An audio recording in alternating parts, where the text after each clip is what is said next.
beautiful people, welcome back to my channel, or if it's your first time, welcome. This is my channel. My name is Jenna and I'm here to take you on the foodie and fitness adventure. Today is a very special day, and that is it's my birthday. Woo, birthday! So on very special days like these, I do really like to go all out and eat anything and everything I want to eat.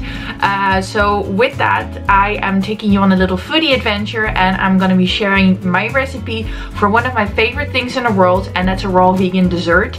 And the raw vegan dessert I'll be making is a Snickers inspired raw vegan dessert, and it's so heavenly and so juicy, and it's so tasty. It's literally one of my favorite things in the world, and I'm so excited to share it with you guys. So I do have a very balanced diet and also kind of balanced cravings, in the sense that I don't have particular treat yourself or full eating days where I just eat a load ton of junk food. I do live by like an 80-20 balanced diet rule, in the sense that 80% of the time I eat whole food. I prepare often the meals myself too, so that way I know exactly what I'm eating and that the food I'm eating is nutrient dense. And then around 20% of the time I do eat food that I'm really in the mood for, that you can say is a little bit bad for you. So for example, I would have chocolate, I would have ice cream, all of that fun stuff. So I must say that this rule really works well for me, because that way I don't feel like I'm punishing myself by not allowing myself to eat what I want to eat. But I do make sure that I do eat whole foods that do really help me with losing fat and also gaining muscle at the same time. So then to the treat that we're going to be making today, raw vegan dessert, and especially a Snickers version. I just really love raw vegan dessert because I think they're so tasty, they're so yummy, and these tiny bites are super flavorful, they're so yummy. And what I really like about the Snickers inspired one is I just really love the balance between the chocolate and the nuts and the caramel, and it's just a beautiful combination in my opinion. So I will warn you up front though that it might not look that much that I'm making, but trust me, you only need a tiny little bite to really satisfy anything. If you eat the whole block, like I will most likely, but I then do take about a weekend to finish a whole block of food, because it's just so much, it's so dense that you do need to take some time to eat it. So what I tend to do, instead of eating it one go, like I said, I just kind of spread it out. I just take tiny little bites over a period of time, so that way I do finish it until the last very little crumb. For this recipe I'll be using a range of different nut types, and of course based upon your own preferences you can swap them around and mix the way you want them to. So the ones I'll be using are these beautiful cashew nuts I got here, and then I also have these beautiful walnuts. Both of them are unsalted and not roasted. And a few swap alterations that you can do are, for example, instead of the cashew nuts you can use macadamia nuts, and instead of walnuts you can, for example, use Brazilian nuts. And the reason I'll be using cashew nuts, for example, is because they give this really creamy texture and flavor, and macadamias are kind of similar in that. And then with that way as well, the walnuts, they have a very rich nutty flavor, so do the Brazilian nuts, so therefore you can change those around easily. So another key ingredient for this recipe are dates, and the type of dates, to my personal preference, is very important. So the type of dates that you want to be using for this recipe are the very juicy big Medjool dates. And personally I feel that the dates that are pitted still when you buy them, they're the juiciest versions that you have.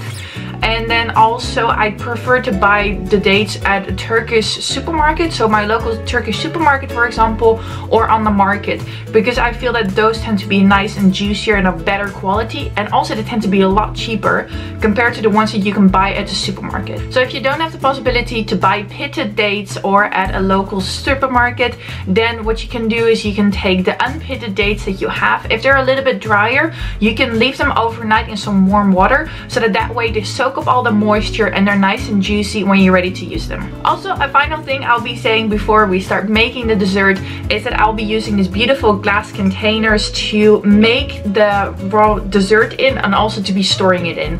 So these ones are from IKEA, and I used them in my previous meal prepping video. These are simply the best thing I feel like I bought in 2020. They're amazing. I love them so much. They're super sturdy, and they're dishwasher proof, they're oven proof, they're microwave proof. You can put them in the freezer, and I've already dropped them once, and as you can see, they're feisty. They live up to it. And also you can get them in different sizes. So these are the 1 liter ones that I have, but you can also get them in smaller or in bigger sizes, whatever way you want. So that now we've been through all of the ingredients and we're ready to go. Let's get to it because I'm hungry and I need some dessert.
Melt some chocolate of your preference or melt some coconut oil and mix this with some raw cacao powder and drizzle this over the caramel layer.